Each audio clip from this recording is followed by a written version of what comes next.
Mary vilayetine paýtagtdan ýene komissiýa bardy. Azatlyň habarçylarynyň sözlerine görä komissiýanyň wekilleri döwlet edaralaryny, kärhanalary, mekdepleri, çağalar baglaryny şeýle hem hususy we döwlet söwda kärhanalaryny barlaýarlar.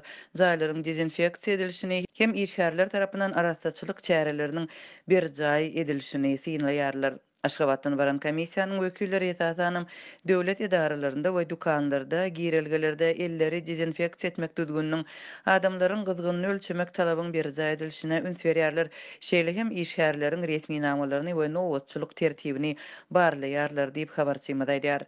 Lukmançylyk edaralarynda yerleşýän dermanhanalarda derman serişdeleriniň görnüşlerini hem dermanlary satmagyň tertibini barlaýarlar. Aşgabatdan Mary şäherine iwerilen komissiýanyň düzümi we olaryň işiniň wagt möhletini yerli resmilerden anyklap bolmady. Azatlyk radiosynyň Marynyň häkimliginden şeýle hem sebitdäki döwlet edaralarynyň resmi maglumat almak boýunça synanşyklary hoňy netije bermedi. Habarçymyzyň sözlerine görä komissiýa bir hepdäniň içinde Mary vilayetinde bolar. Barlyklaryň geçirilmegi vilayetin dürli etraplarynyň edaralarynda garaşylýar. Bu arada döwlet edaralaryna duýduruş berilipdir. Häkimetler barlyklara gyssagly taýýarlyk görýärler. Gözegçiler 6-njy maýda ýol öten etrafyndaky dukanlara, hassahanalara we mekteplere baryp görüpdir. Yerli dukanlarda, girelgelerde duran işgärlere ak halat giydirilipdir we ellerine dezinfeksiýa serişdeleri we gyzgyny ölçeýän enjamlar berilipdir. Köçelerde polisiýanyň patrullary yerleşdirilýär. Olar geçýän ulaglary saklaýar we ulagda derman gutusynyň bardygyny we onuň içindäki serişdeleriň düzümini barlap, maskanyň bolmagyna aýratyn üns berýär. Azatlyk radiosynyň habarçysynyň sözlerine görä birnäçe gün ozal awtobuslarda gyslyşyk we ýolagçylaryň köpüsi dik durup giden bolsa, indi awtobuslar boş. Awtobus sürüjilerine ulaglaryň barlanjagy we köp adamly ulaglar üçin jerime salynjagy barada duýduruş berildi. Hususy dukanlaryň işini barlamakda komissiýanyň wekilleriniň üns merkezine esasanam paxta ýagyny satýan söwda nokatlary düşüpdir. Bu ýagdaýda gizliň barlyk usuly ulanylýar.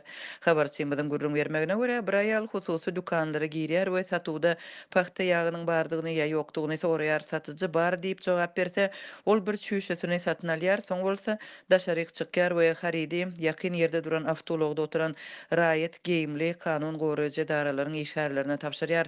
Olar bolsa dükana baryp dokumentini görkezýärler we dukan eýesini polisiýa alyp gidýärler. Hususy dükanlaryň biriniň eýesiniň Azatlyk radiosynyň gurrun bermegine görä, sorak birnäçe sagatlap dowam edipdir. Polisiýa paxta ýagynyň diňe döwlet dükanlarynda satylmalydygyny aýdyp, hususy dükanyň lisenziýasyny elinden almak we eýesini jinaýat jogapkärçiligine çekmek bilen gorkudypdyr we 10.000 manat mukdarda pul talap edipdir.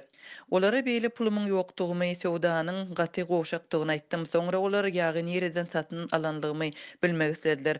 Bayramalda bazarda açyk satylýandygyny aýtdym. Olar bu düwünden başga bir mesele diýip gurruny başga ýana sowdular diýip yerli tergetçi gurrun berdi. Onuň sözlerine görä, onuň dukanynda pulun az bolanlygy sebäpli polisiýa işgärleri dukandan 2.000 manatlyk azyk önümlerini alyp dukan eýesini boşatmaga razy bolupdyr. Döwlet işgärleri hem öz gezeginde paýtagtdan gelen inspektorlara sowgat satyn almak üçin aýlyk haklaryndan pulun saklanmagyndan alady edýärler.